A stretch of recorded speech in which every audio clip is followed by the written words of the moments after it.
that's one thing I bring in and I talk about it all the time is the Bushido code, the samurai code.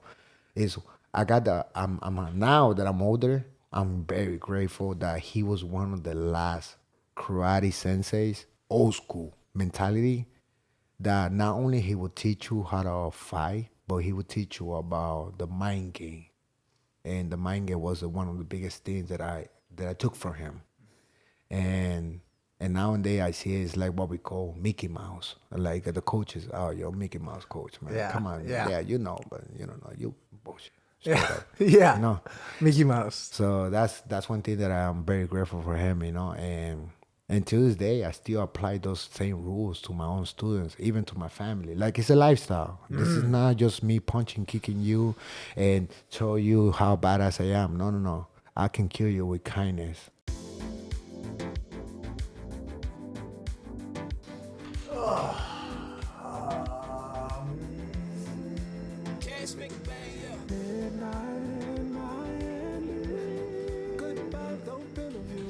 Ladies and gentlemen, how are you doing? It's your motherfucking boy, Gamero, the Pharaoh, the poor man's Robert De Niro. You know what I'm talking about? Bald version, but still beautiful, and a new crowned blue belt, if I may add. You know what I'm saying?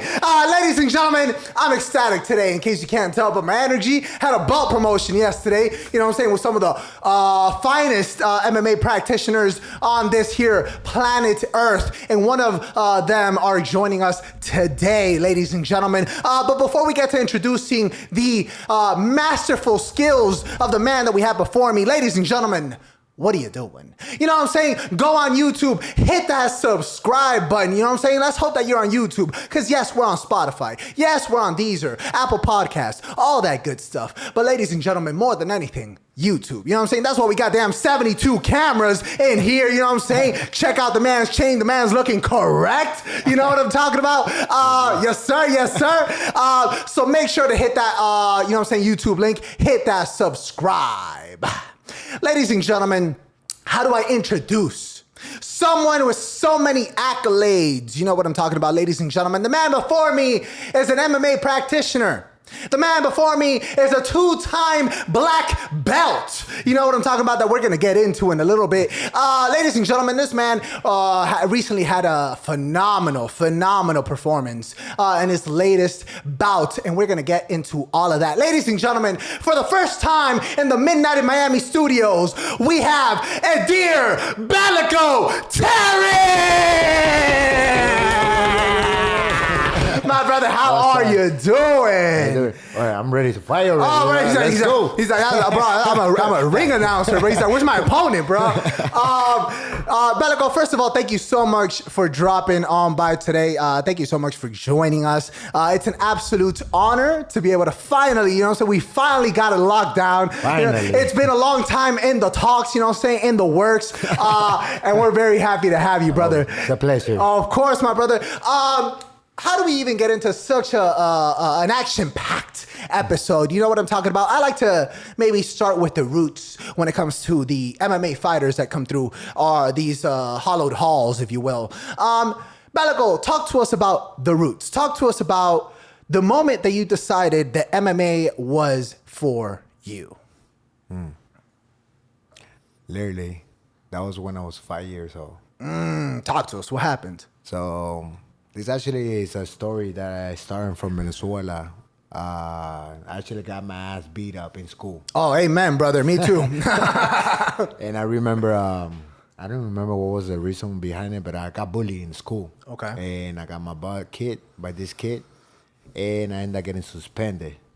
Never gonna forget that. I got home, and my dad finds out that I was got suspended that day, and he put a whooping on me. So after I got my ass beat up in school, I got my ass beat up in the house. Oh, bro. You got leftover beat up. You know what I'm saying? Like, damn. And I remember he was telling me, this is going to be the first and last time you ever going to get anyone bully you the way that this kid did to you. And I was like, and I was crying. I was like trying to be a man at the same time. It's like, what? And yeah, like, then he explained to me, you know, you will never, ever let nobody put a finger on you, ever.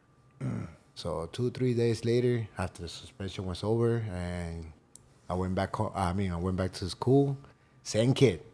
I just literally what I remember first grade over there in Venezuela is a little bit different than here in school. That you jumping from class to class. Over there, you stay in the same class the entire day. Okay. So Same teacher. Same teacher. So the teacher teach you different material. Subject, yeah.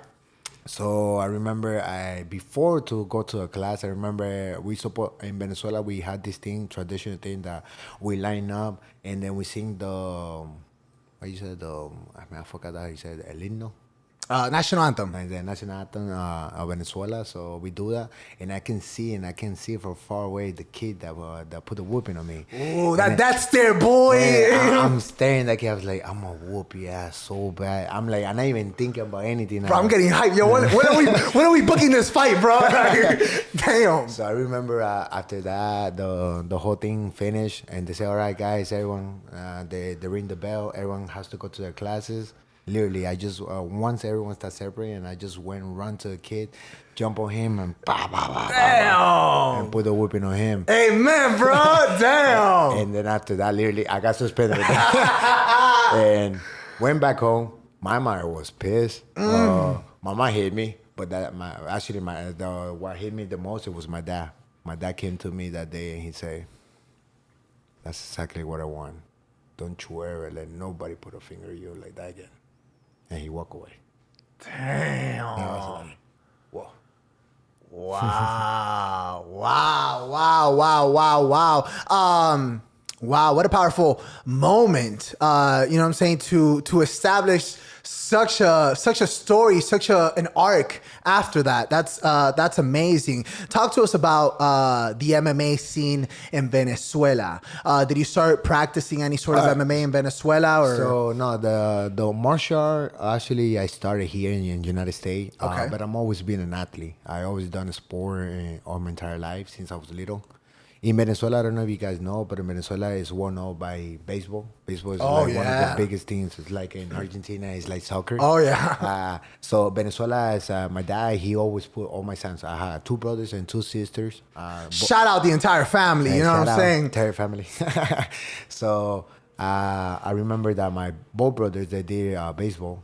And my dad also put me in baseball. And I started playing baseball, and I got really good at it. And compete as a champion, and I'm international, you know, but like in Venezuela only, and I became really, really good. I became a champion and everything. What I mean, I you know what I'm saying, I'm not big on baseball, but what position? Talk to us about that. When I used to play back in the day, I was a pitcher. I was a center field and shortstop. Okay. That was the 3 spot that I always play all the time. Damn. But if I had to choose one of them, I would say like shortstop would be the best one. Like I feel the most comfortable there. Damn. But yeah. What I guess, what would you prefer if someone had to ask you the dynamics of the 2 different sports? Do you like the fact that in baseball you have a team to rely on, and whether you win or you lose, that responsibility is shared amongst an entire team? Whereas in MMA, for the most part, regardless of the fact that you have a corner, whether you win or you lose, for the most part, the prestige is bestowed on you. Do you like, what do you prefer? The responsibility of being a part of a team and bringing all those puzzle pieces together? Or do you kind of like the whole lone wolf mentality and it all kind of relies on you? That's a really, really, really good question. Very deep, by the way. Appreciate you. In my point of view, and I think both sides actually is a team, because I can put it to you this way: when you play baseball, you don't play baseball by yourself. You have a team or group of nine people in a team, right? And it's rely on everyone. So if you do good, you do bad, like it's not just only on you.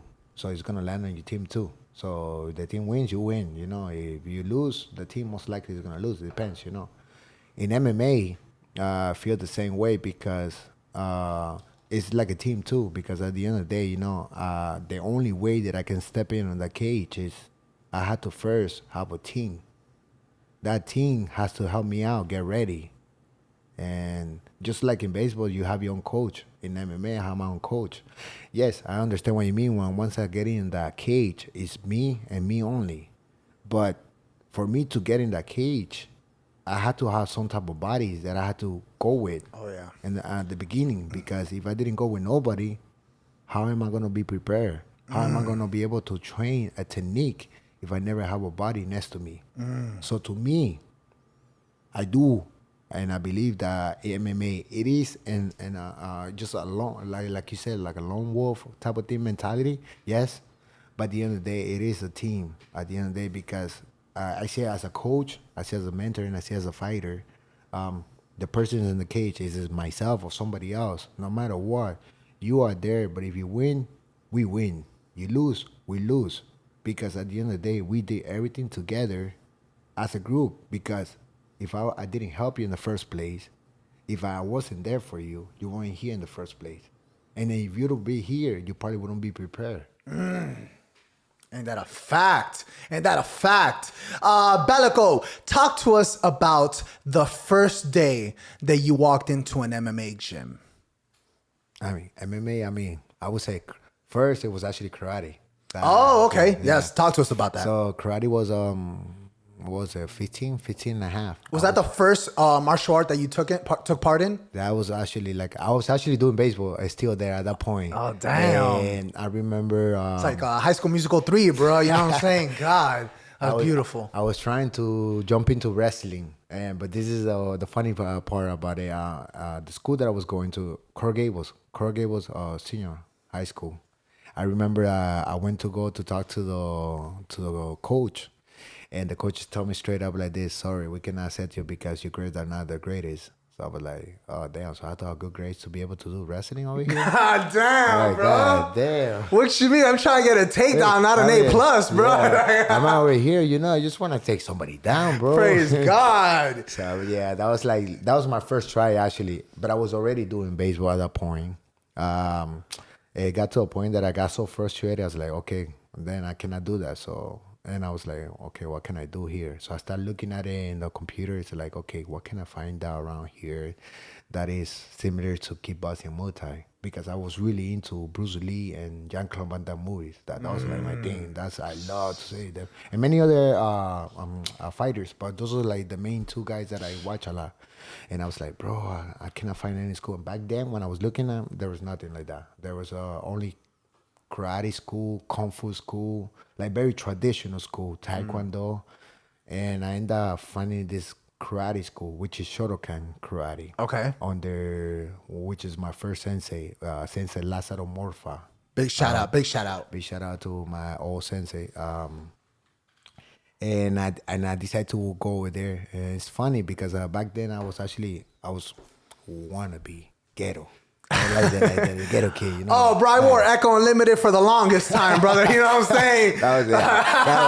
What was it, like 3X large? Oh, hell yeah. With the pants, like you had to be carrying it. Oh, yeah. That's basically me back in the day. Hell with the little Durex and the thing on the side. side. Oh, dude. But yeah, that's what I remember. So I walk into the gym and my sensei said, look at me. He just looked at me and scanned me from up down. And he just goes. Bro, he goes, you have no fashion sense, bro. You know what I'm saying? Damn. And so he goes to me and I see all the kids going at it. And I was excited. I was like, oh, what is this? Like, oh, they're kicking. Oh, nice. They're punching over there. So I go and I talk to the sensei. I was like, sir, like I'm talking to the I'm trying to be as respectful as possible. Right. So he goes like, where you want? And I was like, oh, no, I'm looking for a school. I would like to start learning martial arts. And he goes straight up and like, what's your purpose? Oh, because I would like to learn how to defend myself. What's your real purpose? And I was like, I hold on for a second. And I was like, because I want to defend myself.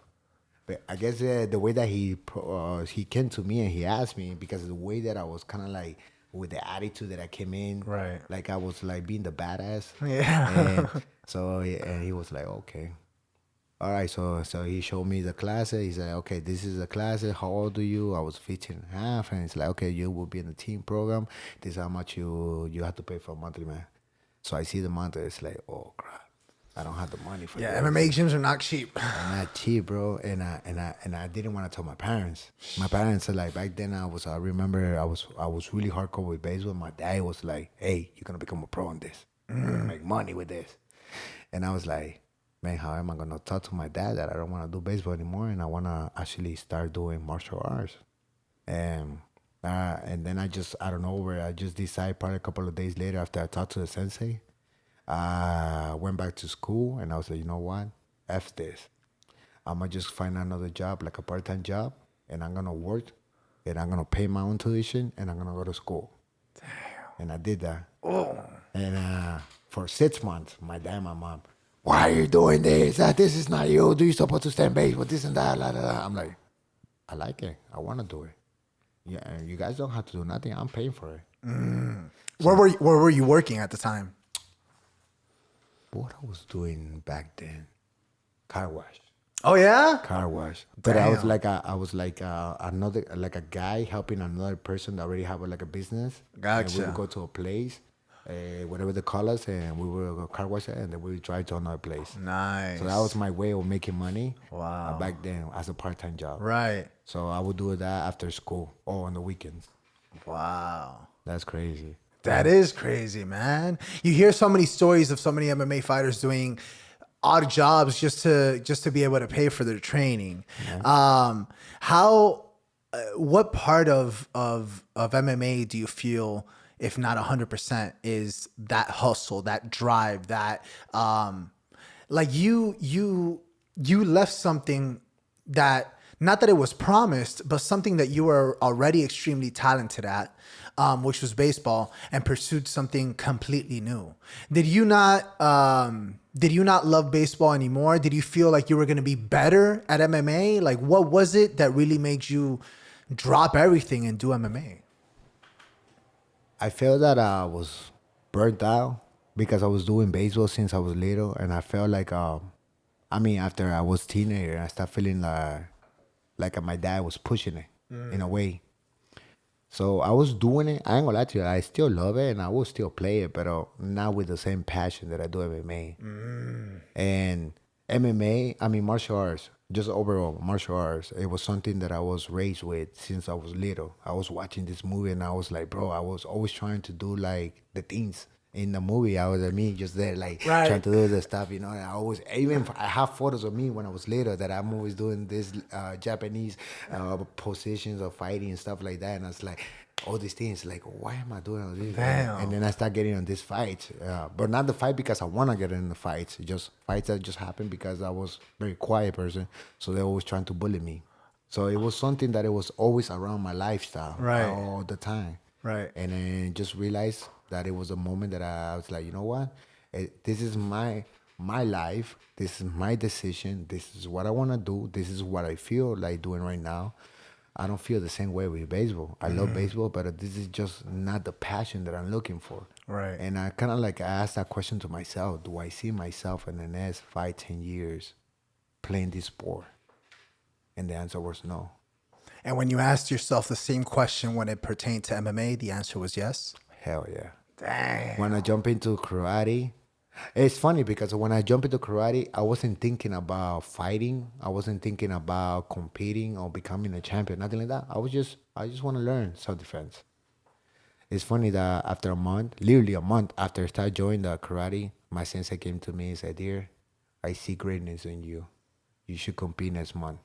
Literally in 2 months after I jumped into karate. Wow. And then he took me to one of the regionals competition karate. I was competing as a yellow belt. Okay. Which is kind of like a beginner novice. And in our ranking, you kind of compete with the same people or a little bit above your belt. So I did, and I won. Dang. So he said, Edir, you know what? We did good. So let's try another tournament. So he put me in another tournament literally like a month later. And I beat the same thing. Damn. So I was like beating all these guys, and it got to a point that I started actually enjoying it. And literally, like after 6 months, he told me, Edir, you're getting really good. I would like you to start teaching classes with me for the kids.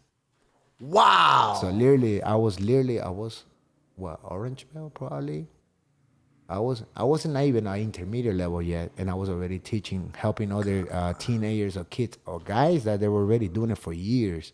But the fact that I was below level, but I was just better than them because I was just very athletic, and I like to train, Right. and I just love the passion of it. And I would try to do all these things that I would watch in the movies, and I try to like imitate that in karate. And my sensei, he noticed that, so it was like he will find a way how to push me to just do more and more. And then when I figure out and I find out, I was like, oh wow, look at me now, I'm competing, and I'm one of the most respectful guys in the school. Like people look out to me. I'm actually one of the they don't call me sensei back then. They were senpai. Senpai is like the assistant of the sensei, and all the students will always come to me and ask me, hey, senpai, can you come to me to a tournament? I really, really would like to have you there. And I was like, bro, now I'm getting to another level like I wasn't even expecting. But this, I'm going way above this. 6 months after I was joining karate, this is when my dad and my mom find out. It was more my dad. My dad was telling me, Edir, you know what? I understand the decision you make. I respect you for it. And you know what? I'm going to help you out with this. Start working. I want you to focus 100% karate now. Wow. So he knew that I was like, I don't care if you guys don't want me to do this. I'm going to do it. Wow. And then he just out of nowhere, he just like started helping me out, paying for the tuition. My mom, on the other hand, it was like any mother, it was like, nah. Yeah. Like, no, I don't want my son to be getting punched in the face or kicked in the face, you know. She was like against it for a long time. Even then, to this day. But now she understands the meaning behind it. She understands, even then that she doesn't like it, she understands that I chose this life. Was it when you started to build a career out of it, was that when kind of like the switch came for them, or more so for your mother? No, the switch came to them when I became a state champion, I remember. Because I was a regional champion already. Then I went to the state championship, I remember, and I won. And that I remember because my dad and my mom never went to a tournament into that point. And they decided to go to that tournament. And I remember seeing my mom. My mom was crying. My dad, my dad is a very tough guy. Like he will not show you no feelings, but I can see that he was like, yeah, that's my son. Hell yeah. When the eyes are a little glossy, you know what I'm saying? That sort of shit. Hell yeah. So that right there, I remember that point. That's when it hit him. Damn. And they realized. What did it mean for you to have them there? It was a little nerve-breaking because it's like they were never been to any of my tournaments. So it was like, to me, I was like, I don't have to worry about nothing. You know, like the only people I need to worry about is my team, my sensei, and that's about it. You know, if I fall, they're the only people that I had to look up to at the end of the day. Now it's my team, it's my sensei, and my family. Oh shit! God, the pressure. The pressure was that. But it's a good thing that I learned about my old sensei. That's what I love about him in life, is the mentality that he put me. That's one thing I bring in and I talk about it all the time, is the Bushido code, the samurai code. Now that I'm older, I'm very grateful that he was one of the last karate senseis, old school mentality, that not only he would teach you how to fight, but he would teach you about the mind game. And the mind game was one of the biggest things that I took from him. And nowadays I see it's like what we call Mickey Mouse. Like the coaches, oh, you're Mickey Mouse coach, man. Yeah, Come on, yeah, you know, but you don't know, you bullshit. Yeah, yeah. You know, Mickey Mouse. So that's one thing that I'm very grateful for him, you know, and to this day, I still apply those same rules to my own students, even to my family. Like, it's a lifestyle. This is not just me punching, kicking you, and show you how badass I am. No. I can kill you with kindness. You know, if I am very respectful in the gym, I'm gonna be the same respectful guy on the outside. If I'm a badass coach, I'm gonna be a badass father. Hell yeah. You know, like it's an overall, it's a lifestyle. Damn. Talk to us about your relationship with discipline. You know, you mentioned when you first walked into your to the first gym, you know, you were decked out in a certain way that people maybe could perceive something or have a wrong first impression based off how you looked. Talk to us about the discipline that you earned from the first time that you went into the gym, and did your sensei kind of have to be strict with you to implement that? Yeah, he was very strict with me because I remember the first couple of weeks, I was still badass. You know, like in my head, I was like, nah, get him. I can whoop everyone ass over here. And they didn't know nothing. Right. But I was like, because of my toughness mentality, how ghetto I was, like, no, I'm going to fuck you up. Right. Whatever it takes. That helps me out to develop the martial art mentality. What he did is he took the little spot of me being bad and transformed it to the good. So he flipped that little kind of like you know, the time the lights, you know how you turn it on, turn it off. Right. So I don't know how he did it, but he just kind of like did a flip on me. It's like, Edir, I don't mind you doing this and this and this and this, but you gotta remember this is where we talk about life. And he goes, Edir, you gotta remember that all the things that you're doing at the end of the day is gonna take you here, here, here. So he started naming. You're gonna get to jail. You might gonna end up like a drug addict. You end up gonna be deported to Venezuela, or you end up gonna be getting killed. So all the things that you're trying to choose is negative. Now, if you go the other way around, you're gonna have this possibility, this possibility, this possibility, this possibility. I'm not saying you have to be perfect, but you can use your bad for good. Wow. And when he put it like that, then he started telling me about the Bushido code. Like he wouldn't not like, no, he would here and there metaphor. He always use metaphor in the same way like me. I'm a big guy when it comes to metaphor. I will not tell you like I'm talking to you right now, like the coffee is black. I will give you a lesson about that coffee, why it's black. Damn. And that's the way how he will approach me. Wow. Every single time. So I was like, wow, you know, like he will make me think. Every time I go back home, I was like, God damn, that was deep what he said. And I will go back the next day and I was like, hey, since I thought about what you say, you know, and I will ask him questions. Hey, what do you mean by this and this and this? And then he would break it down more in the martial art way. Right. Because I always want to learn more the martial art way. Like, okay, what do you mean by this? How can I do this in my life? And little by little, he started implementing that and that and that, you know. And be honest with you, I gotta say that because of him and karate saved my life. Easy. Why do you say that? Because I could be, literally, just like I tell you, I could be dead.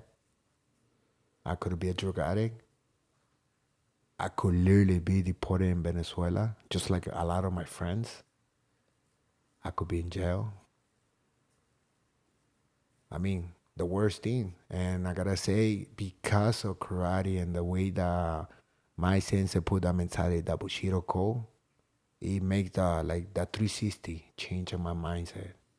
And not only that, I noticed that the moment that he started applying those things, literally 6 months later, I noticed a big difference on me, my lifestyle, my friendship, my relationship with my own family.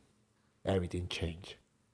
If there's one thing I've noticed, a lot of people that I've met either through MMA in the beginning of my personal journey or throughout it or whatever, is that everybody has a story as to why they ended up in an MMA gym, or in any sort of, you know, martial art gym in any capacity. And more times than not, it's something like that. It's something that they had a drastic change.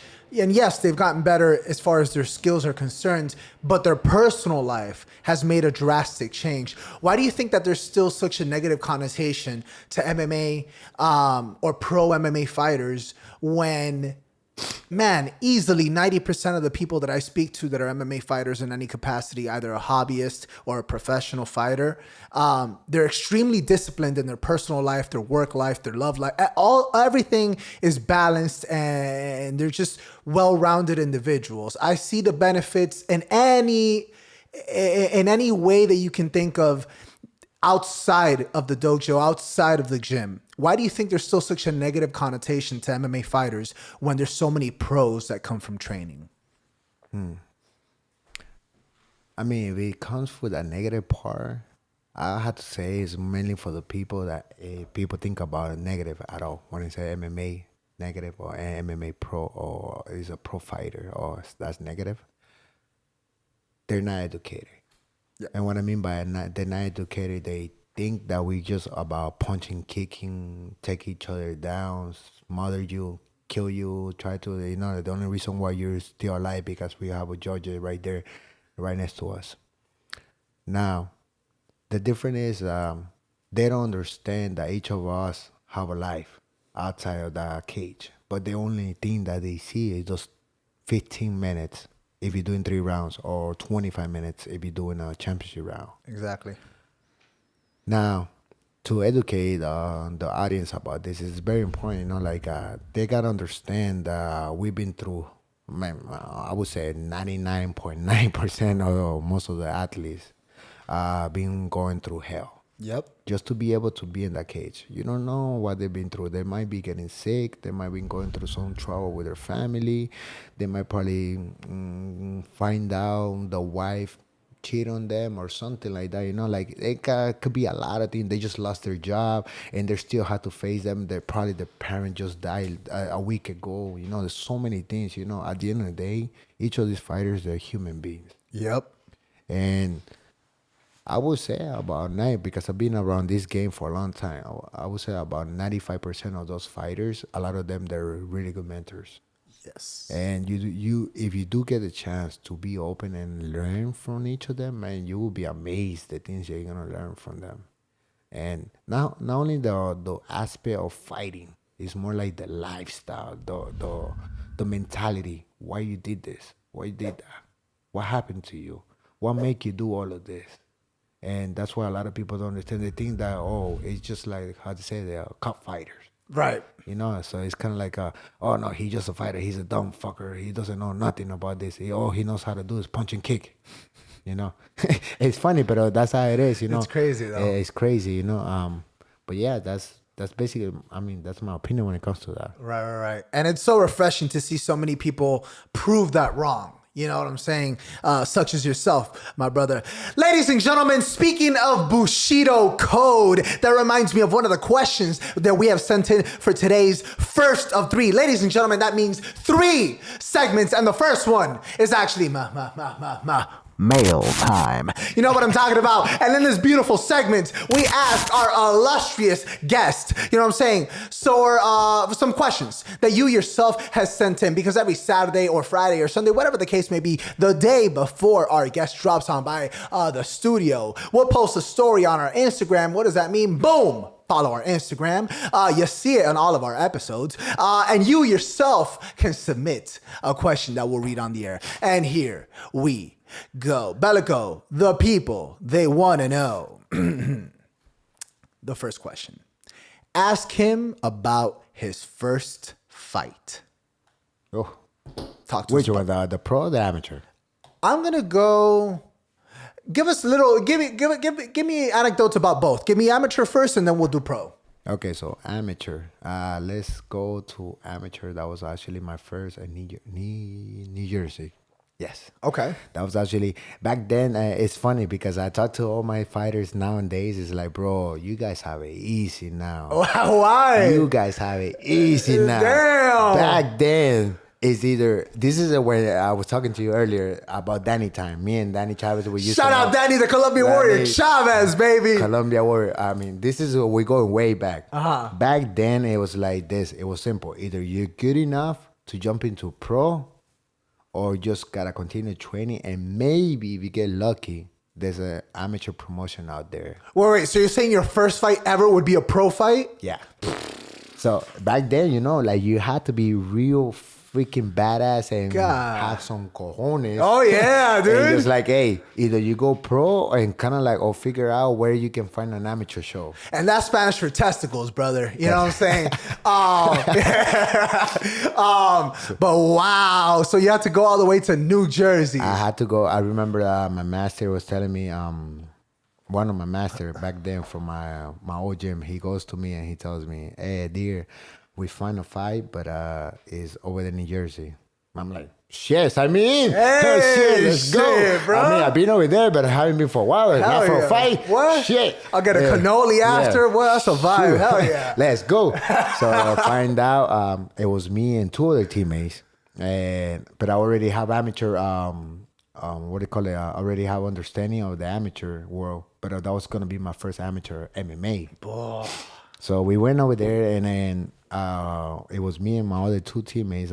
It's funny because we were fighting the hometown kids from New Jersey. So you can imagine how that thing goes over there. Damn. Like it's Miami against New Jersey Oh, at that point. shit. Okay. So I remember me going over there, and I was actually the mini band. Imagine, first fight, mini band, and it was for not a title, but it was for a trophy. Wow. So best wins. Funny that my two teammates, they both get in, and they were actually doing their debut too. God. The first guy finishes a guy in the second round by knockout. The second guy came in and went all 3 rounds, but it was a war. Like they were going at it back and forth. And then it's like now our team is 2-0. So that's more pressure to me. Oh, So yeah, it's like, man. God You got to damn, bring it home. I gotta bring that third win. I cannot be the one loss. It's Of like course. 2-1. I was What like, you mean? oh no, I came too far away from this. Hell yeah. So, and I remember I was mini band. I ain't gonna lie to that. I put a lot of pressure on me, putting the mini band, fighting the hometown kid, and it was like all eyes on me. Hell yeah. So I used Shout to out- the music. shout out Like, Tupac. shout out to Yeah, Tupac. yeah, Like, yeah, all we eyes go on me. again. So I remember I went to a fight and I got the kid. We would start fighting, and that's the excitement before actually fighting and just getting in. It was very kind of like a different mentality from any other promotion that I've been or any fight that I've done, because it was very negative. It was like the fight of Rocky, like Rocky fight when he went to Russia. Yeah. Like all the people, like when the Russian came out, it was like, yeah. But then when Rocky comes out, it's like, boo. They were all against you. Oh, they were all against me. I'm walking in with my karate gi. I'm already doing it, man, but I'm coming out with my karate gi, with my black belt, walking in, my senses bar, my teammates are right in the back, and I'm walking in with my head down, and all I hear, boo. What does that do for you? Does it get you more pumped up, or does it hurt your self-esteem? What does it do for you? Be honest with you, at that point right there, because it was like, what, 10, 12, about 11, 12 years ago, I was very neutral. I wasn't even mad or I wasn't even happy. I was just neutral. I was here and I was like, damn, they hate me. Holy shit, I haven't done anything. Bro, I don't even know you. I don't even know you guys. Like, what the fuck? So, but in my head, I was like that. But it didn't like hit me like in like a emotional way. Okay. But it hit me in a way where it's like, damn, so much hate. Like, damn, like I gotta leave over here very quick, because if this shit goes the other way around, they're gonna kill us over here. So yeah, I remember that's how I remember I was thinking about it. And it's funny because after the first round, me and him, we went at it. Oh yeah. We went at it. Dang. And I was like, in my head, I was like, I know this fuckers came to fight. Like, I know he came to fight. Right. Second round came in, and my master came to me and said, Edir, that first round could have gone either way. I'll be honest with you, it could have gone either way. We got to step up the game in the second round. Second round, very similar to the first round. So it's like, I stole the round, the second round, because I took him down. Hell yeah. So I was like, but it was very close, just like the first round. Yeah. After the second round, the whole crowd switched. I'm telling you, after the second round, everyone was like cheering, yeah. Damn. And everyone's cheering for Belico. So you hear one side, they saying Belico, and the other side was saying the name of the kid. Right. So you will hear both sides.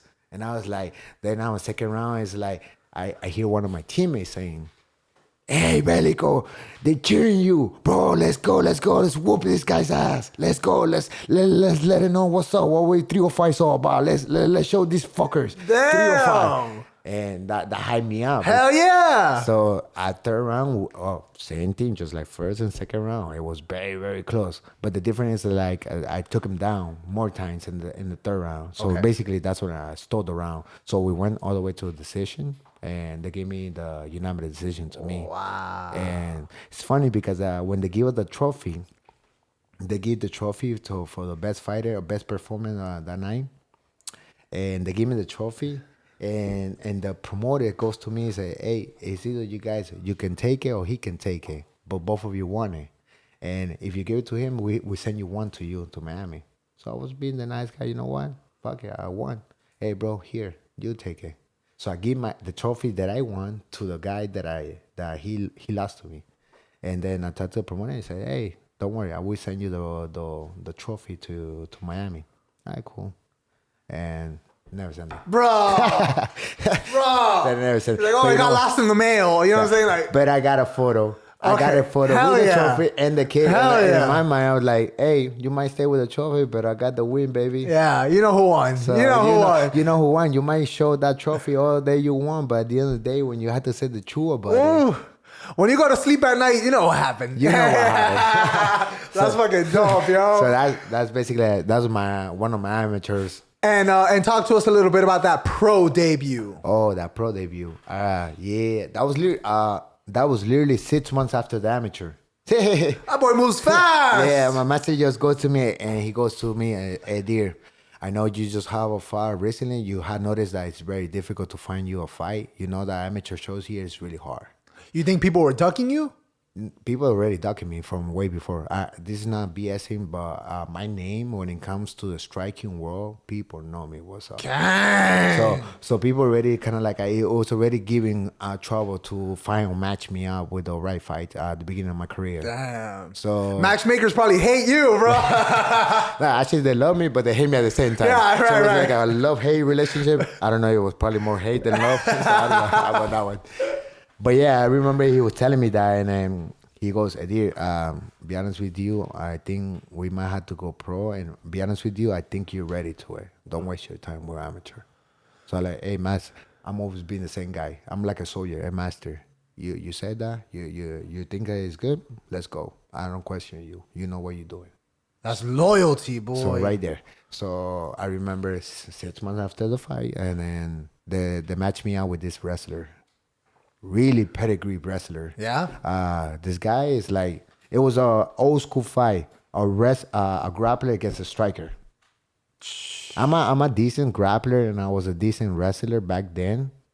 But when we put it like when you put someone they've done wrestling their entire life, you know. That's a different story. It's a different story. The guy was a decent striker too, and when I remember the master was telling me, "Dear, we're gonna train hard for this one because all these guys that were ducking you, and the only guy that took the fight was this guy. There must be a reason. And this guy must be a reason." And they start looking at him, and this guy is a pedigree wrestler, a very good wrestler. So their coaches, a teammate, thought, you know what? We can take this fucking guy down and hold him down and win the fight like that. So we wrestle a lot. Oh my God, I remember that. We wrestle and grapple like crazy. Was that the most wrestling you've ever done for a camp? No. Okay. That was just the beginning. And I remember I went to a fight. That was actually my first fight, I remember. And I knocked the guy out literally in the first round. What was it? 17, 18 seconds. Fuck! With a jab. With a jab! With a jab. With a jab! With a jab. God. You can look it up in the YouTube. There. Oh, man, you can see it on the screen right now, bro. Hopefully we don't get that damn copyright notice. What, was that your first knockout? That was literally I had knockout in amateur other shows, but like in my pro, that was my first knockout. How did it feel, man?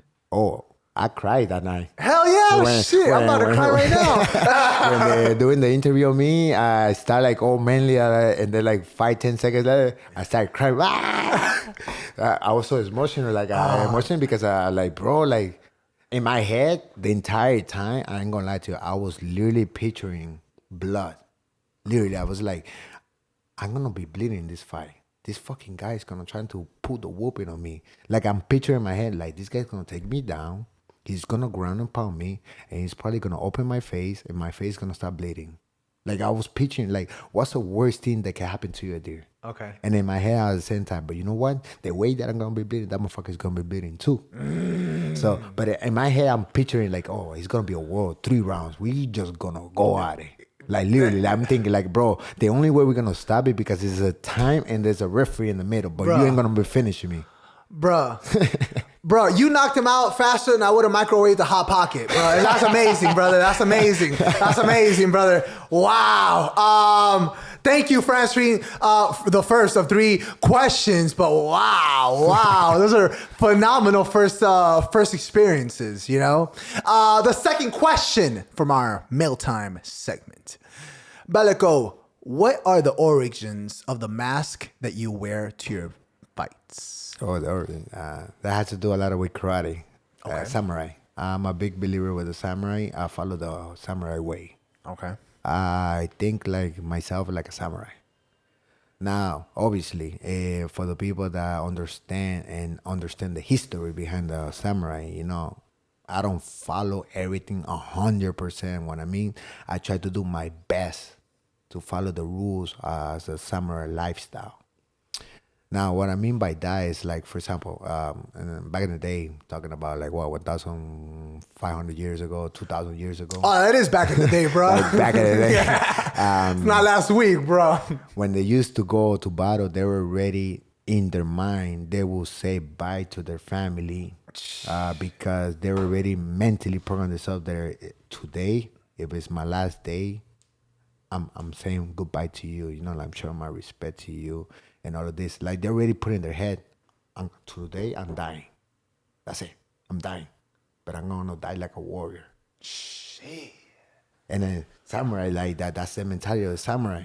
The mask it comes from the samurai mentality that when I put that mask, to me, that's why Belico comes in it and the Edir territory. Right now you're talking to Edir territory, basically. Okay. So just to kind of like explain to you how I developed that in my head. I have 24 personalities, brother. It's all good. You know what I'm saying? So basically, with the mask is like, I started karate just like I was telling you earlier.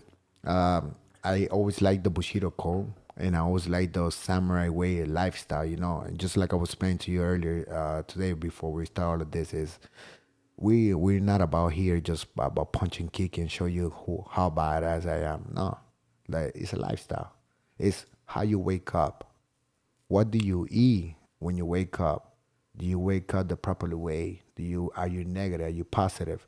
Are you taking your time to meditate in the morning? Before you meditate, are you stretching and doing all the things that you need to do? Are you approaching the people that you need to approach the proper way? Are you doing the things that you're supposed to be doing through the whole day before you even start your day? Are you planning your day through the whole day before you actually start the first thing that you have to start? Or once you start developing all of this, for example, like now in this day in the 21st century that we are you getting on social media before you start doing all of this? Are you thinking about yourself before you're thinking about others? If you're living in a house, a family where you have a wife or you have daughters and kids, are you focusing on you or you focusing on your kids first? Are you thinking about work when you haven't even done nothing in the house? Like, all of this that I'm just talking about this is a lifestyle. Obviously, back then, samurais, they didn't have none of the things that we have now. But the mentality that they will work and the mentality how they have it in their head, it was everything. It was a discipline. Discipline from the moment that they wake up, discipline to the moment they go to sleep. And that's what I always try to do every day, 24/7, 365 days of the year. Nah, not perfect, but that's the mentality that I always try to keep up. And with the mask, it's the same thing. But the only difference that the mask is, I believe like a samurai. The samurai is a Edir Terry when it's in the back, meaning warming up. I'm doing my warm up. The moment that I'm about to get out, that the music is about to play, I put the mask. And for me, putting the mask is Edir Terry is gone. Now it's Belico. So the mentality of me is like, I'm saying goodbye to my family. My family is my team. My family is my coaches. My family is all the people that came in to watch me fight. To me, I'm saying goodbye to all of them. The moment that I put that mask on, I'm ready to die. So that's when Belico comes in. Wow. That's strong, man. And I can correlate that to a similar, kind of like we were talking before we started shooting or whatever, how I had mentioned about acting and that sort of thing. It's a very similar thing when you start putting on everything that you need to put on before you hit the stage or before you hit the octagon. Putting all that as you would armor on almost, you know what I'm saying? You just get into it, man. It changes everything. Wow. Also, big shout out to Luis Baboon Palomino, prior guest. He also spoke about that samurai way. Nice, he's very big into that as well. You know what I'm saying? Peruvian right there. Oh, yeah. There you go. We go way back. Yeah, the man was there yesterday, actually. You know what I'm saying? Big shout out. And the last question from our mail time segment. Belico, did you expect your last fight to go the way that it did? Not really. Why? A lot of people don't know this. I mean, some of them, they know, but a lot of people don't know this. The guy that I fought, it wasn't supposed to be the guy that I supposed to fight that night. Oh, I didn't know that. What happened? Yeah, they switched the guy literally 2 weeks and a half notice. Now, this has happened to me, and a lot of times, just like I told you in the beginning of my career, like people are being ducking you, you for a reason. What happened is the guy that I was training for, it was a lefty guy from Tristan Gym. Like a southpaw? Southpaw. From 2 months already, I was already training 2 months, non-stopping. And I was there, all the teammates, they were helping me as a lefty. So every person that I was going on my team, had to be either lefty or they had to switch themselves to lefty to help me out. So I did that for 2 months. When 2 weeks and a half notice before the fight happens, I was running. I'm never gonna forget. It was a Saturday or Sunday. It was a Sunday night, and I'm running and I see my phone and I see Master calling me, Master Daniel, and I see that I was like, that's weird. Master calling me on a Sunday night. So I like whatever. I didn't answer the phone, so I was running. I was like, you know what? I'm gonna call him back when I finish the run. So it took like about 10-15 minutes. I give you the call. Hey, what's up, Master? What's going on? And he said, oh, hey, Belico, we got some good news and bad news. What do you do first? Good news or bad news? I just told him, hey, Master, just hit me with the bad news. Straight bro, up. Me too. Yeah, hit me with the bad news right now. Straight up, bro. So he goes like, Belico, your opponent just got dropped. I was like, what do you mean he got dropped? Why? Oh, they didn't tell us. I'm like, okay, so he's ducking you, bro. Motherfucker's ducking me. He's scared, motherfucker. He find out, he's like, God damn it, yo, I don't want this. Straight up. I don't want this. They're not paying enough for this. Yeah, they don't want the smoke, bro. Damn. So he didn't know. He just told me that, no, we don't know. No, I don't know what's going on. So after that, and then I asked him, man, so what's the good news? And he goes to me, we find you another fight, and we saw him, and we think it's a good fight for you. It's actually from the same team. And I'm like, okay, cool, wow.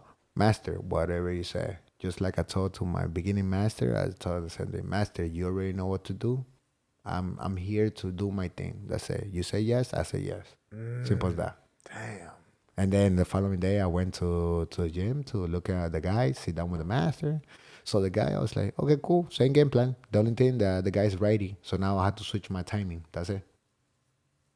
That was like, so answering your question, no, because I want to do a lot of the things that I was trying to do for the first guy. But I couldn't do because a lot of people don't understand, like the fact that you have to switch your style from one way to the other way, it makes a big difference. Oh, yeah. And then if you saw the fight, the first round, which Miguel Baeza, shout out for Miguel. Oh, big shout out. You mean I'm saying Miguel Caramel Thunder Baeza, big prior guest. You know what I'm saying? So, yeah, I remember he saw the fight, the guy, and he told me, this is before the fight happened. And he goes, hey, Edir, we know, we couldn't do much about it with this guy because it's only 2 weeks and a half notice. we're not gonna be able to train much for this guy, but we kind of have an idea what to do. Let's take about a minute to 2 minutes, study him to see what's gonna happen. That's why if you see the fight in the first round, about 1.5 to 2.5 minutes, I would just kind of like just moving around, collecting data, collecting data right there. Pam, pam, pam. Trying to figure out, faking, doing this, doing that.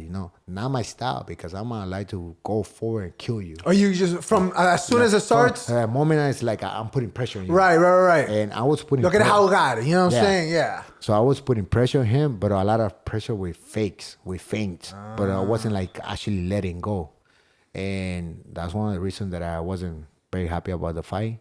I could have finished twice in that fight. I remember second round, I almost choked him out. He even told me after the fight, he talked to me and he was telling me, bro, you know what? I got saved by the bell. Literally about 3, 4, 5 seconds more, I would tap out for that choke. And then third round, which I know you want to talk to me about. Oh, dude, I can't wait. Yeah. He goes to me also. We were talking about it, and he goes, bro, do you hear when my knee popped? Like, what you mean, bro? I'm like, nah, bro. Honestly, I told him like this, bro. Honestly, all I was thinking about is finish you, bro. No disrespect, but I was just trying to finish you. Right. And he goes to me, nah, bro. When you got me on it and you start cranky on it, my knee popped on the side. Bah!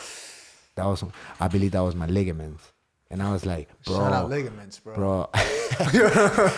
So I was like, God damn, bro. So you were a good actor because you did not show no pain whatsoever because you took it like a champ. Some Denzel type shit over here, bro. God. So, yeah. Wow.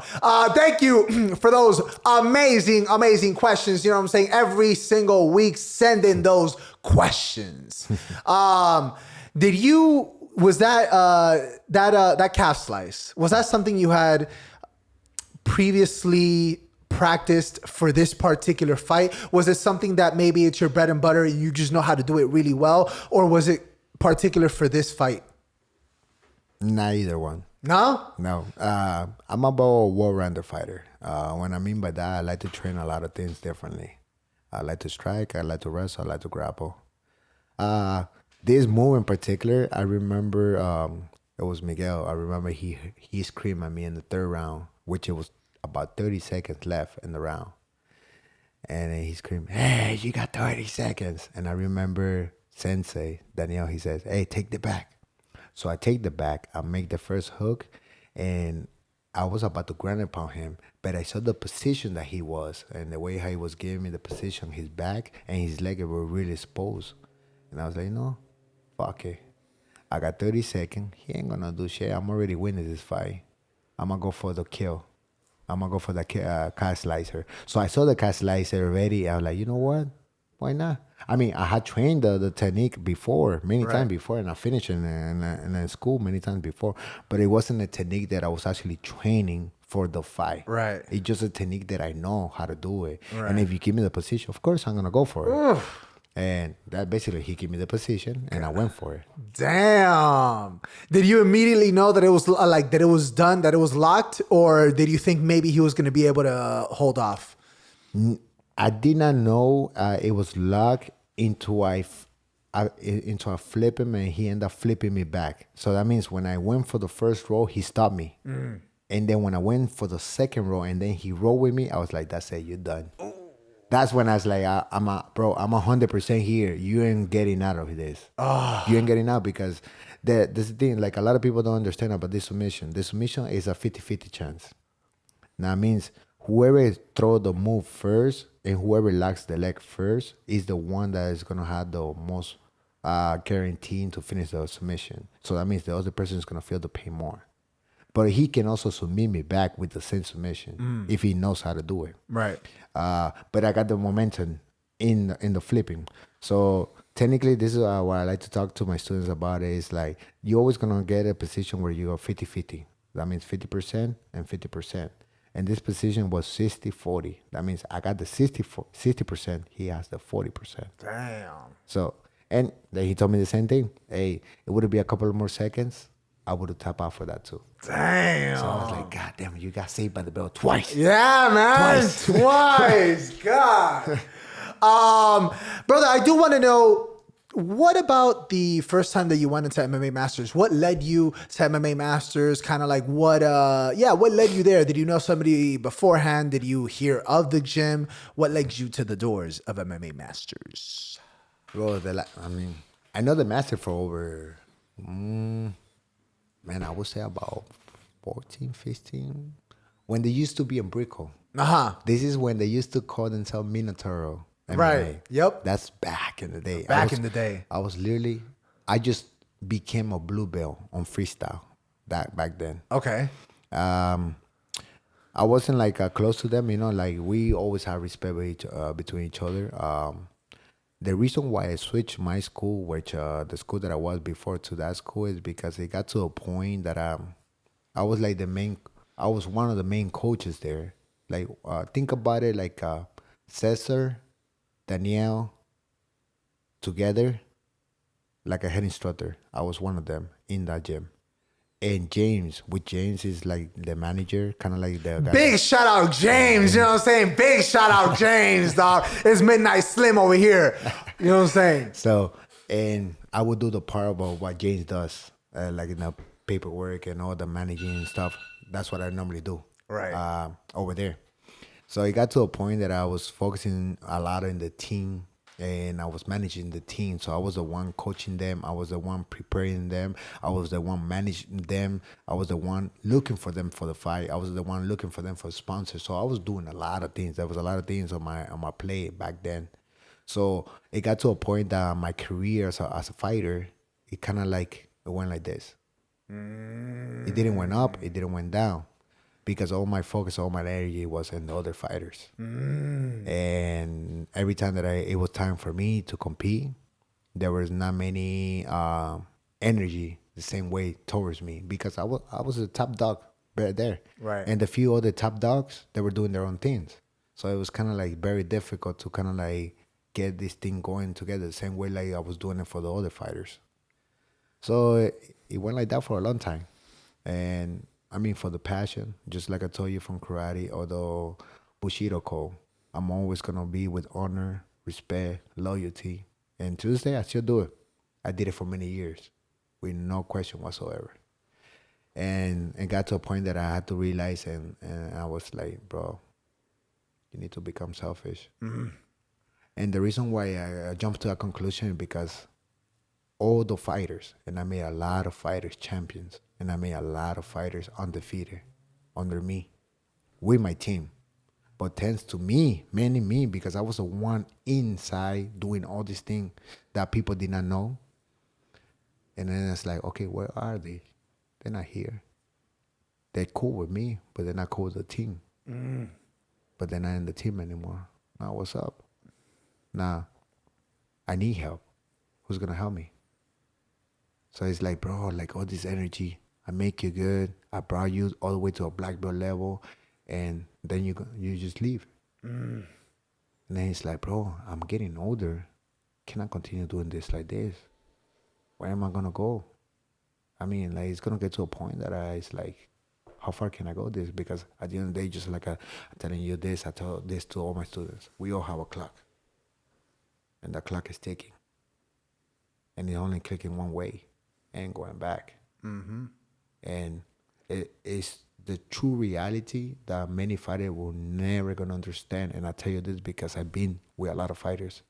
They think that you're gonna be fighting forever. And it's not like that.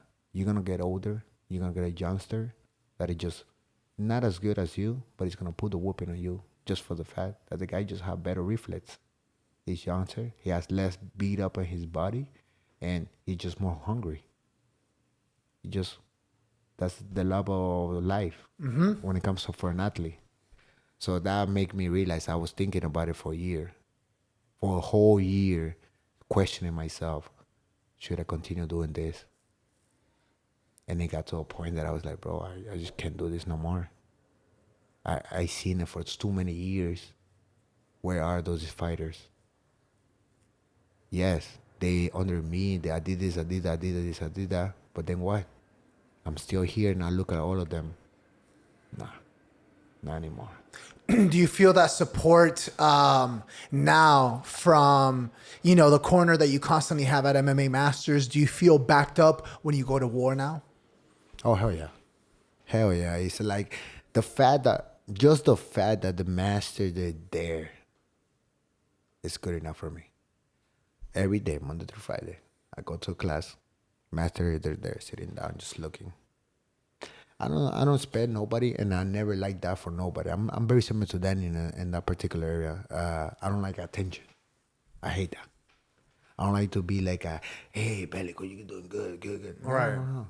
Good. One time, good enough. That's it. I don't need that. I don't need you to be kissing my ass or telling me every 5 seconds that I don't like that.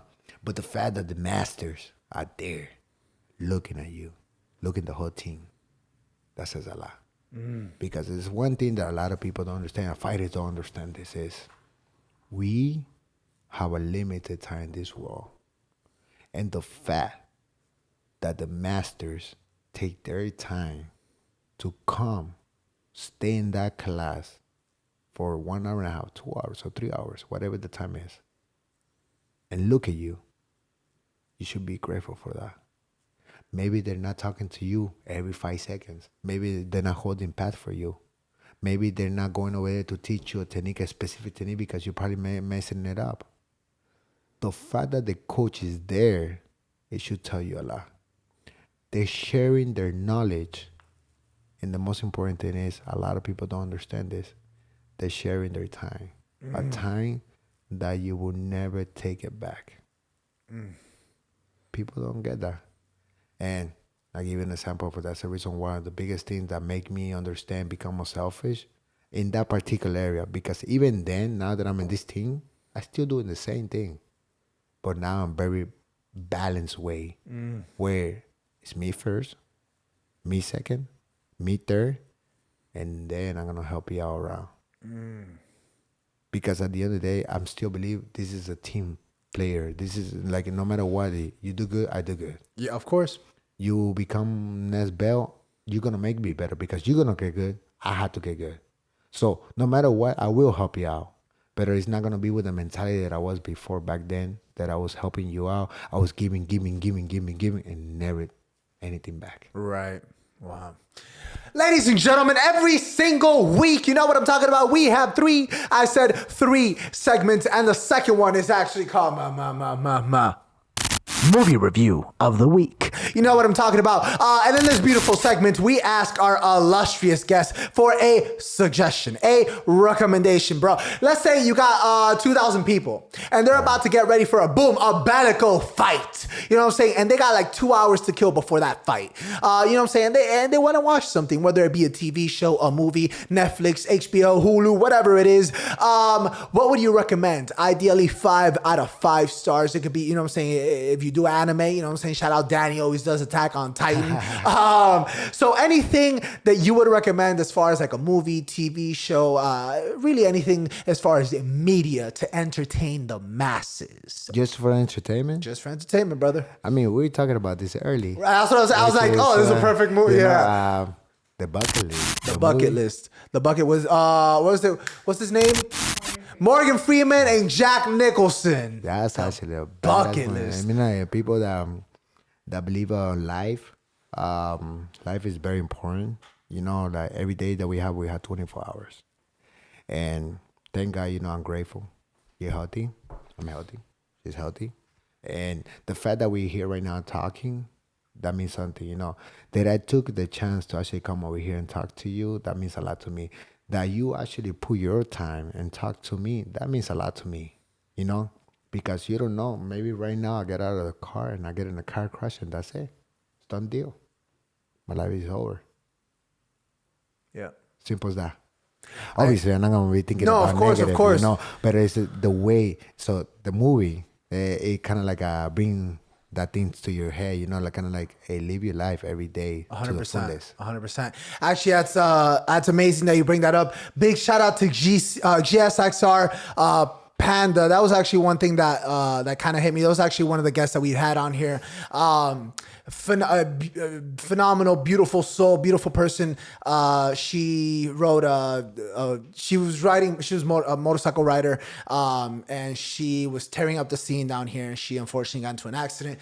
She passed away not too long ago, and no, I mean, it's so, sometimes I do think about that, about the fact that, if you go on the YouTube or whatever, you see like an hour and a half of us speaking with her, and that's always going to be there. Like, that's never going anywhere. Mm-hmm. So sometimes I do think about that sort of thing where whatever is on here is kind of immortalized, and that's beautiful in a certain sense, because has she never come in, we would have never had that moment. Right. So I thank you, brother. I thank you for sure. You know what I'm saying? Hell yeah. But bucket list, how many stars would you give it? Out of 5 stars. 5. Hell yeah. Easy. All right. Thank you for that movie suggestion. Brother, I want to know what advantage do you feel that your background in karate gave you as far as when you started doing MMA? My mindset.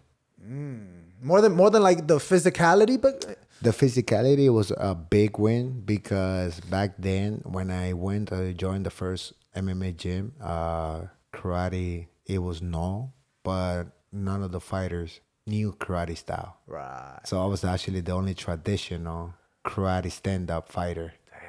So I could get away with a lot of my things. And it's funny because when I joined, Danny was there. And me and Danny, we can have good moments for a split second. But then when he wants to turn around the MMA scene, that was a different story. Oh, yeah? Yeah. Like I could get away with my karate for like a couple of seconds, but forget about it. After, it was just me going down. And it was just the same way with other teammates, because right. they were one more well-rounded. They would know boxing, they would know kickboxing, they would know Muay Thai, they would know jiu-jitsu, wrestling, judo. Damn. Me, I only came in with karate.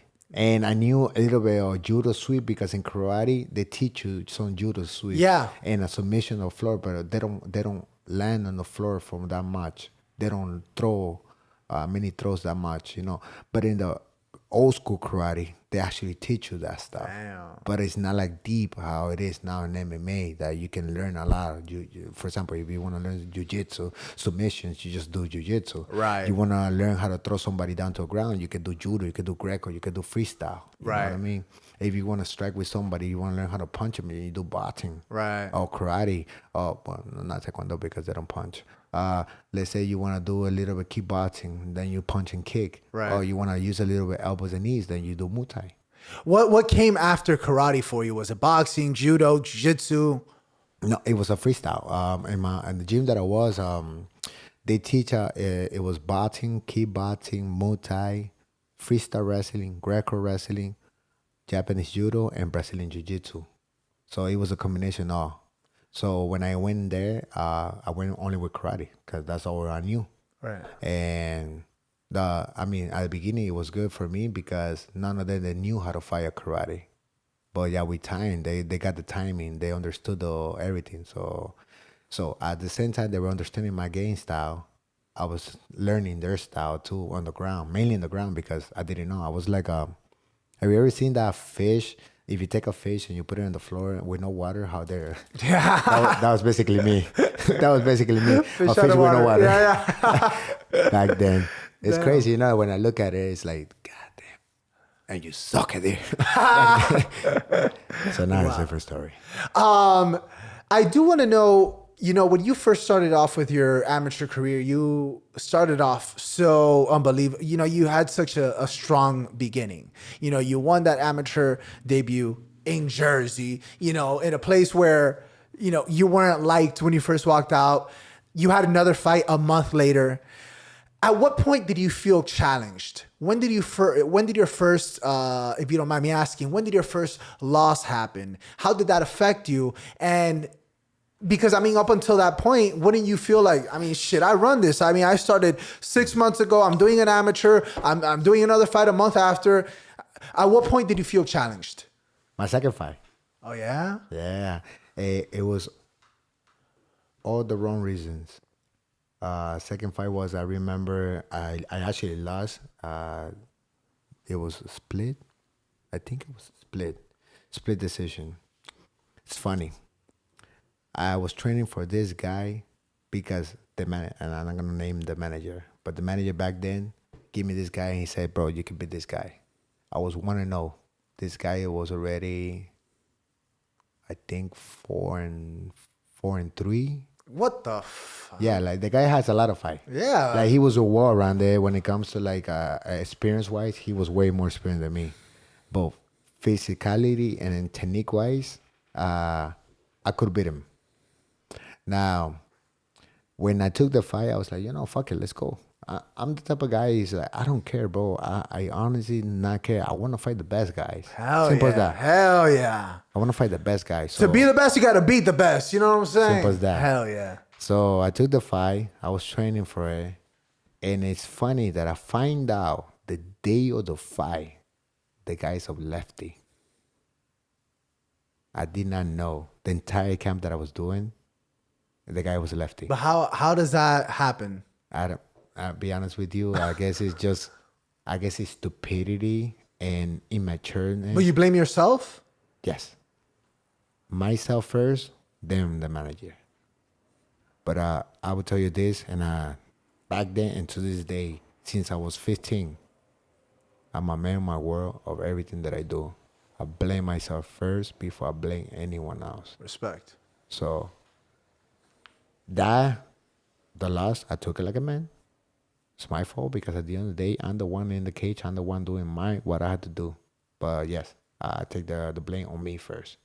But yes, I could be better prepared if I would have known this thing. But then again, it was my immaturness, not knowing, my kind of, I would say, not ego, because I wasn't no much ego back then. Preparation could be different. Okay.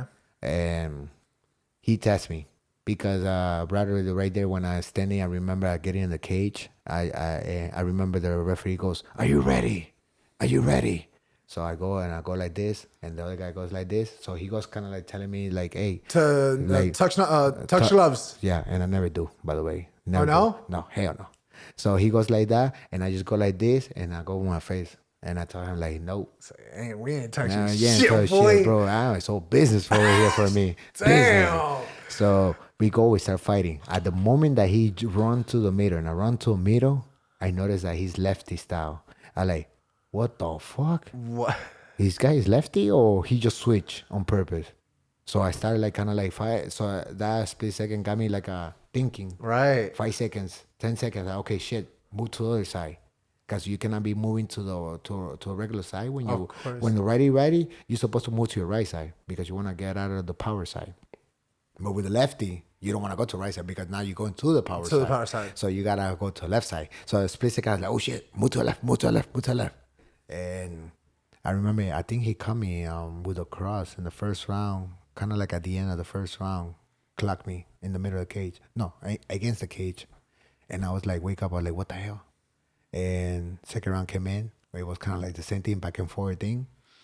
And third round, that's when I stole. I stole the round with the takedowns and ground and pound. But even then, that guy still gave it to him. I saw the fight more like a split decision, but I still saw it like I lost it at the end of the day. And that was like kind of like my first test. I was like, this test, I didn't like this test. Do you study tape or do you try to leave that for your coaches? I do both.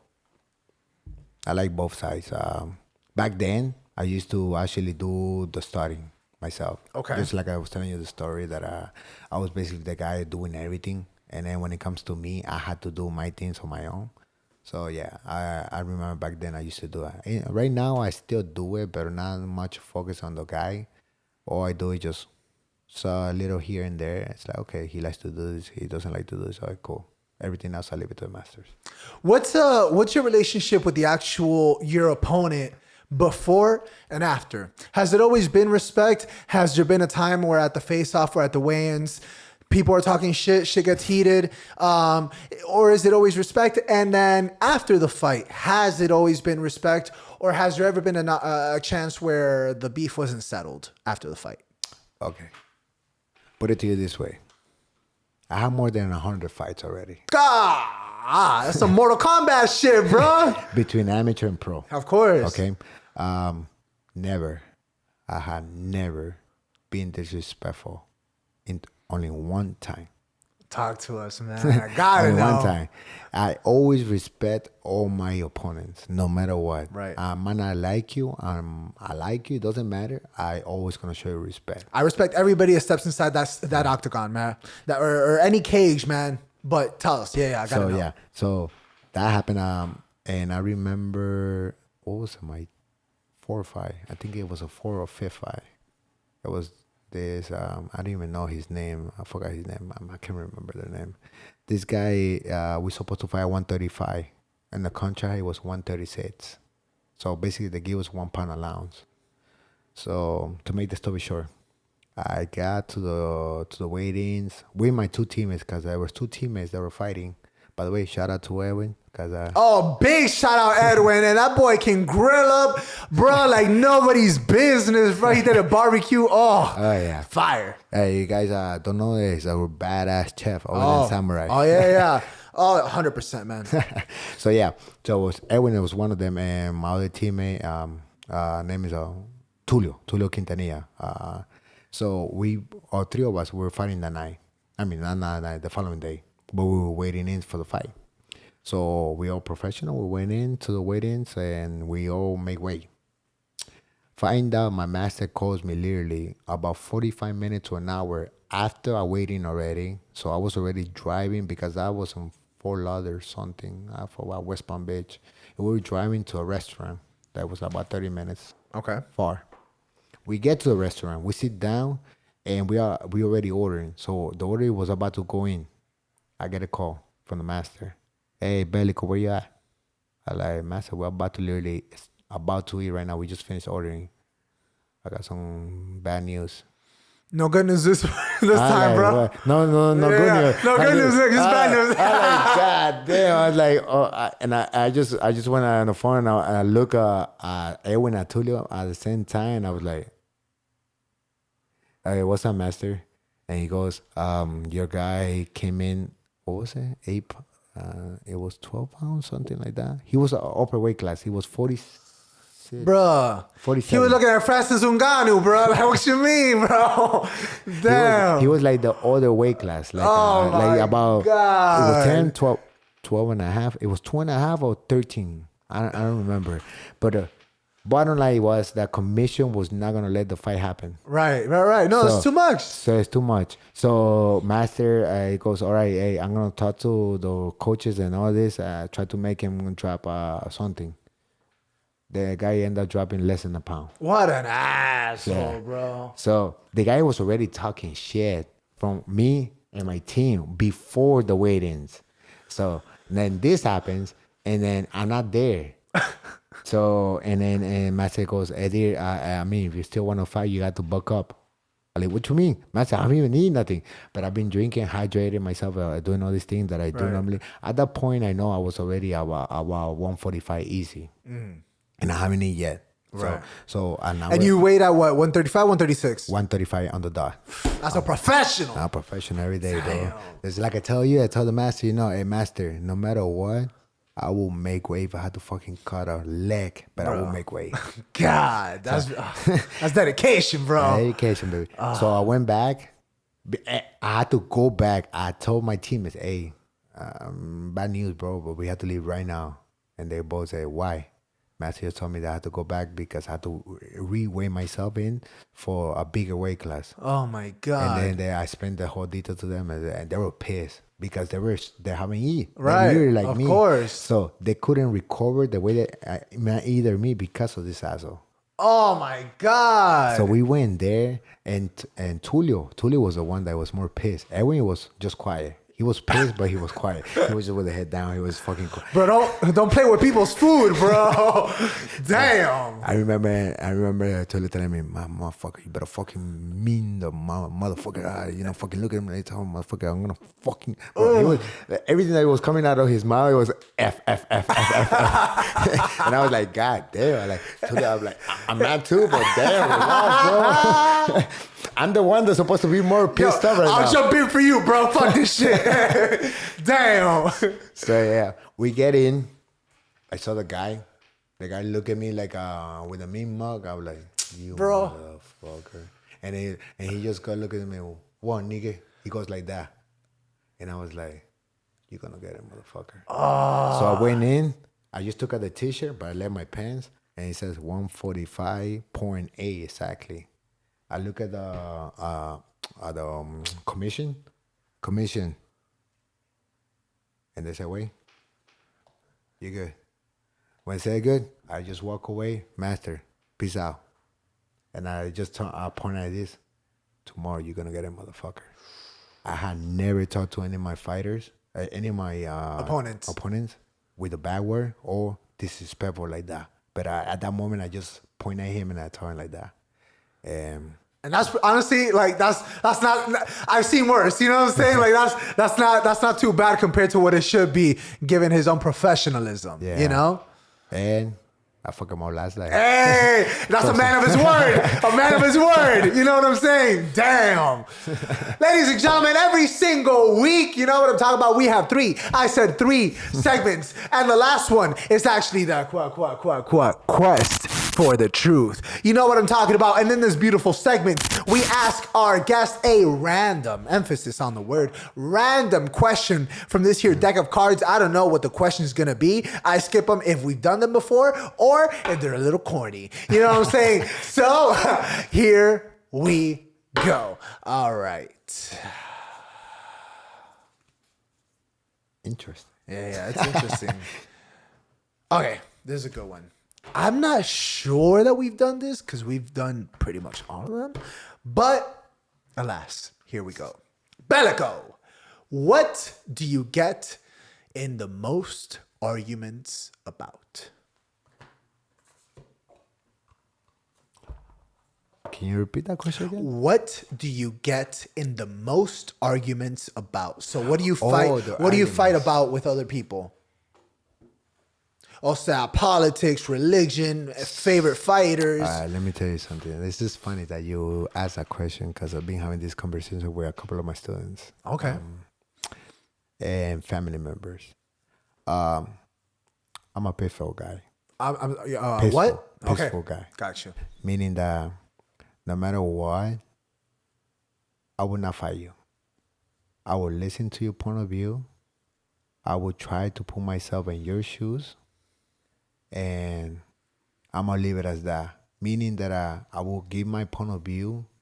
If you're willing to be open-minded, just like me, we can have a conversation. Right. At the moment that I feel that I cannot have that conversation with you, then I won't. I will just literally kill the situation with kindness. Just kind of like detach yourself. Yeah, I hate arguments. Period. I just hate arguments. Damn. So I think it's a waste of time. At the end of the day, I don't see the point. Like, right. Okay, I argue with you. Okay, I win. I show you my way. Oh, maybe you win. You show me your way. Then what? But we didn't change each other's opinions. You know what I'm saying? So like, it's like there's no point. So honestly, like, I mean, I don't see the point of argument. Right. Honestly, like, of course you're gonna argue because you're gonna have some point of view. You know, like the way you came in to this world, the way that I came into this world is just two different things, two lifestyles. You're gonna have a mentality different from mine. You have a point of view of some things. I'm gonna have some different point of view.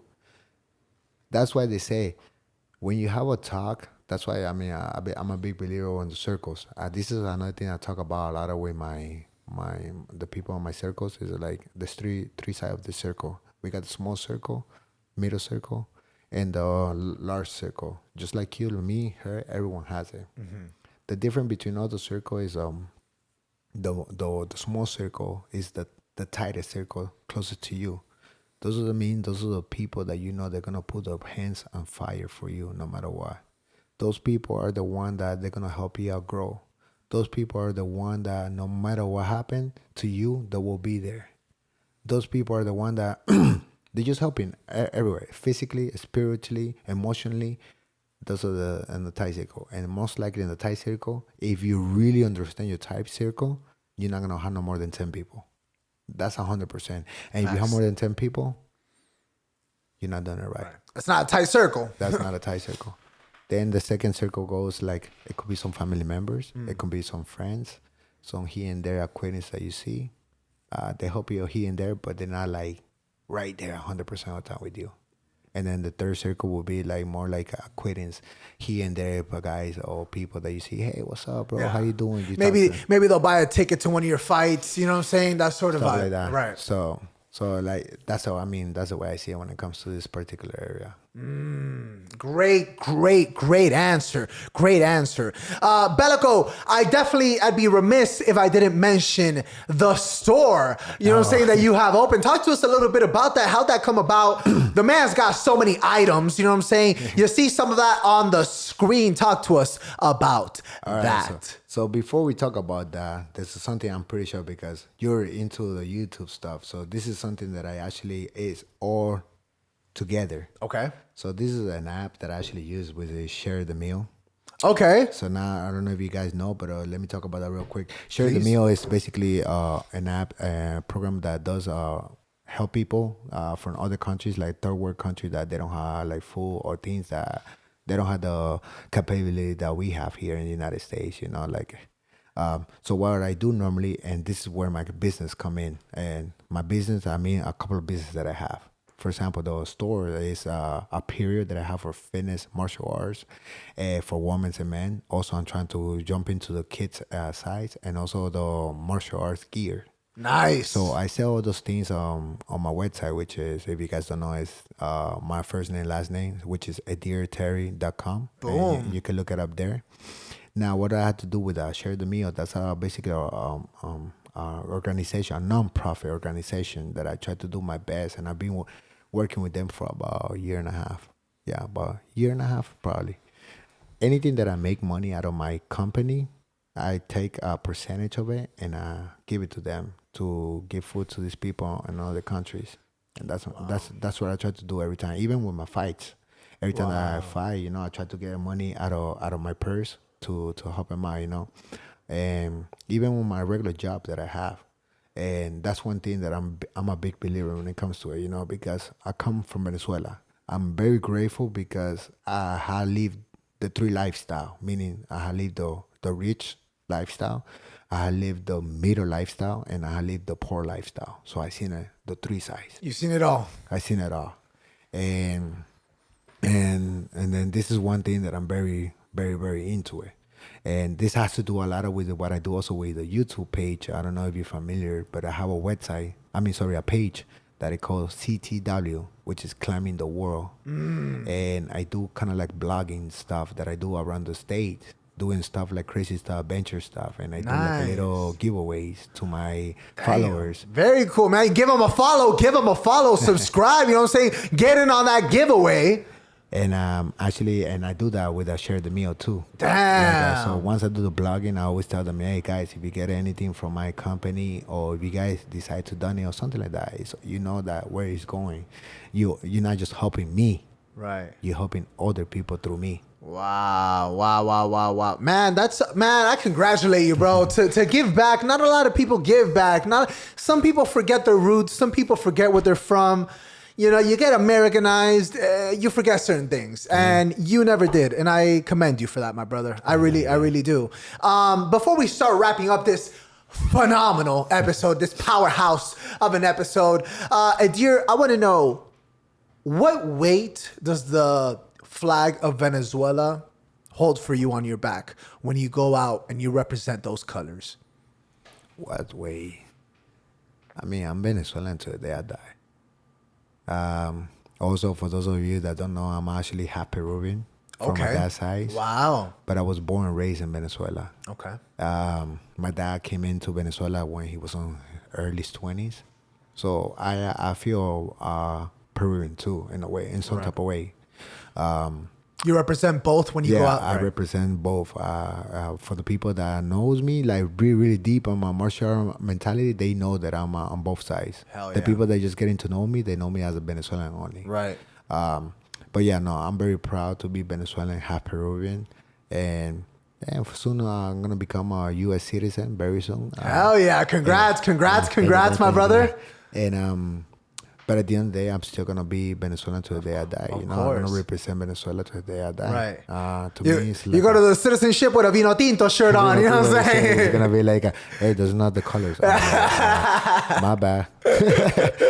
Hell yeah, man. Wow, that's amazing. Damn. Ladies and gentlemen, what an episode of colossal proportions we have had today. Can we please give it up for Edir Belico Terry? My brother, thank you so much for joining us today. It has been an absolute movie getting to know you, getting to know your roots, getting to know all the stories behind your career. And what a career it is and it's shaping up to be. So congratulations, my brother. Thank you. Of course. We can't wait to have you on Midnight in Miami again. You know what I'm talking about. But I definitely want to know, what do you feel is, I always kind of like wrap up with one final question. You know what I'm saying? I don't know, but we always wrap up with one final question. I do want to know if you could ask I normally say 13, but I'm going to do 15, you know what I'm saying? Because 15 years old was such a pivotal moment for you, in my opinion. What would you say to a young Belico of 15 years old? What would you say to him today? Don't waste your time with dumb shit. And embrace every little moment that you have, because not everyone has 24 hours. And learn some investment. Damn. Multiple sources of revenue. Oh, that's important, brother. And last question of the evening. I do got to know, what are the roots of the name Belico? Where'd the name come from? Belico. Oh, damn, that's a long story. Oh, man, that's fine. We'll wrap up on the long one, brother. Let's try to make it as short as possible. All right. 12, 13. I was here in Miami. Just like I was telling you, I was doing sports all my life. I've always been an athlete. And I ended up getting this guy, one of good friends. I used to skateboard. So I was skateboarding while I was playing baseball. Damn. And I was getting really good at it, that I was already getting to an amateur level. And I was about to compete and everything too. But that was on his Tony Hawk shit, bro. I was Hell in my yeah. Tony Hawk time. Hell yeah. And I remember every day I was skateboarding. And I remember with this guy, we would literally skip school just to go skateboard. Damn. This is how deep I was into it. Hell yeah. And I remember that you cannot do things with time. And I was always the daredevil. I'm still a daredevil to this day. I like to do things that I'm a junkie, adrenaline junkie. Right. So I remember when I was doing things back then, people would take about 1, 2, 3, 4, 5 years just to do what I was doing in the first 6 months. Damn. Because I just didn't care. I was like, man, I just gonna go for it. Like I said, I'm going to do a 900 today. So, Damn. I remember one day, what was that? I mean, for a lot of people that know skateboard, probably it's not a big deal, but back then to me it was a big deal. I was jumping in 8 stairs, so like a platform with 8 stairs, and with an ollie. So just jumping that for the first time. Bro, I can't jump the air. You know what I'm saying? Like, that's crazy, brother. Damn. So I remember I did it, and man, I fell many times, and I really scratched myself like crazy, like really injured myself a lot of times just doing that. I remember, I don't know how many times I had to try just to land one. And I remember after land the jumping, my friend that I was chilling with at that time, he goes to me and he goes, "Hey, bro, damn, that was so bellicoso, bro. You're fucking bellico." I was like, the fuck? What? What? And I was like, I didn't pay attention to it. And then he goes again. We just continue skateboarding. We start doing some other stuff. And I did another crazy trick. I don't even remember. And he goes again, bro, that was so belicoso. And in my head, I was like, the fuck is this guy talking about, bro? Like in my head, is this guy talking shit to me right now? Your friend also has a deep voice, you know what I'm saying? God. So I was like, in a way, I was kind of like getting like very defensive mode. At some point, I was like, what are you trying to say, bro? Yeah. So in the third one, like then we went to another place. I remember, and we did another trick. I did another trick, and I landed. And then he said it again, and that's what I was like, bro, that's it. I'm gonna stop him right now. So that was the third one. And I was like, hey, bro, like, hold on, bro. Like, what's up, bro? What's up with you calling me that shit? Whatever you calling me. What is it? Belico What is that shit, bro? What is that shit, bro? Like, I'm not liking that shit no more. So he goes, wait, no, hold on, bro. Hold on. And then he starts explaining to me. And now, bro, that's like basically like you like a fucking warrior, bro. You just don't give a fuck. And I was like, what do you mean by that? Like, bro, like once you go in like a fucking warrior. Like you just don't care. You don't show no fear. Damn. And then it's like once you go in there, it's like you're with a mindset. It's like I'm gonna get killed if I had to do this, but I'm gonna get killed just trying it. God. So that's what it means. It's like it's a warlike. It's like a warrior. Belico. You belicoso. So I was like, oh shit. Wow. Okay. Damn. And then little by little, every time we skateboard, he would just call me, yo, Belico. And then just got stuck from there. Damn. You already like, it's going to be my last kickflip, motherfuckers, but I'm going for it. Damn. That's fucking amazing. Belico, what a name. What a name. So years in the making, huh? Oh, years. Bro, what is it? 13? I'm 33 now. Wow. 20 damn. years. And it's stuck, man. And it's Consistency, stuck. baby. Consistency, baby. Damn. That's fucking amazing, brother. Wow. Ladies and gentlemen, what an amazing, phenomenal, power-packed episode we have had today with Belico. My brother, thank you again, my brother. Thank you so much for dropping on by. Talk to us about social media. Talk to us about the website. Where can the people follow your journey? Oh, for your journey, if you guys want to find me, you can literally find me anywhere on all social media platforms at Belico MMA. I literally have Belico MMA and all social media. And that's smart right there. That's smart right there. And you can find me through my name, which is Edir Terry. Edir Terry. Edir, Edir. There you go. And basically, yeah, guys, if you're going to follow me and you want to talk to me, just more welcome to hit me up. Mainly on Instagram. That's the main platform that I use out of all of them. That's the one that I normally talk to all my people. And whenever they ask me a question, whatever, don't be afraid, just hit me up. Perfect. And if they want to purchase anything from the store, it's edirterry.com, right? Yes, edirterry.com. You can also see it in the social media. Like all my social media has the same link. So you can click on the link and it's going to send you directly to the website. Hell yeah. That's amazing, man. Ladies and gentlemen, every Thursday at midnight, what are you doing? You know what I'm saying? Yes, we have Spotify. Yes, we have Apple Podcasts. Yes, we have Deezer and all that good stuff. But more than anything, ladies and gentlemen, hit the YouTube up. Hit that subscribe button. That's why we got 72 damn cameras in here. You know what I'm saying?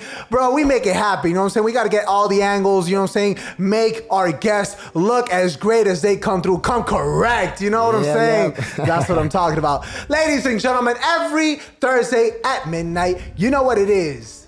Holla. Yo.